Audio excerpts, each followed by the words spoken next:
So the concept of Hospice Without Walls is really about getting the message out there that we're not just about our beds, we are really about our community. That's really important to us at St Luke's. Compassion Community is really about looking out for those people living in community. So it's, it's noticing when perhaps they're not so well, doing a bit of practical things like doing a bit of shopping for them, or, just checking on them.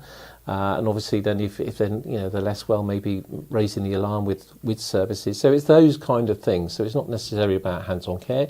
It can be, but the larger point is about, it's really about being a good neighbour, looking around for those people in your community. Many people we see are we won't see through our beds. We actually will only see them in the community or in their own homes. We'll see people in care homes. But it's about providing care to many different groups of people in our society. So obviously you'll have your typical perhaps family arrangement in terms of supportive family, but there'll be many people who are socially isolated, and our role will be to provide care to those people, but really also reaching those disadvantaged groups in our society, such as the homeless, for example. We do a lot of work working with homeless people.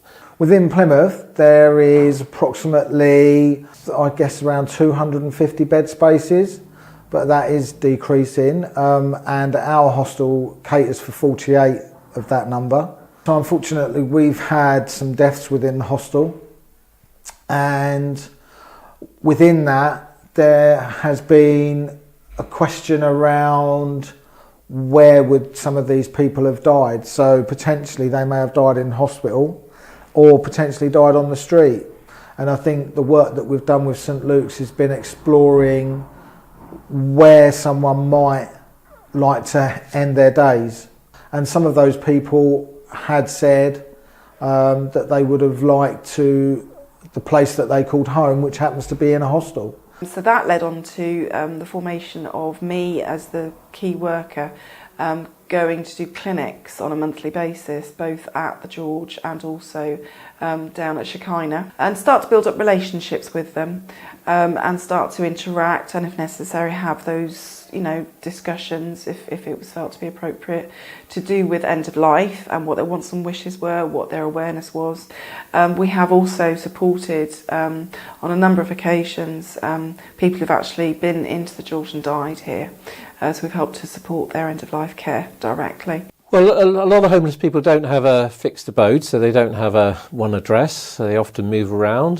They often aren't known to services, so may not have a GP, for example. So in terms of then accessing our services can be quite difficult. I think the difficulty is it's very difficult for some people to accept that might be where they're at in their life. I think in the fullness of time, with the right levels of support and the right staffing levels, not that I expect that you're going to have a lot of people that are wanting to kind of move into a hostel to die, but I think that we will identify certain individuals, and that process is pretty much in place now.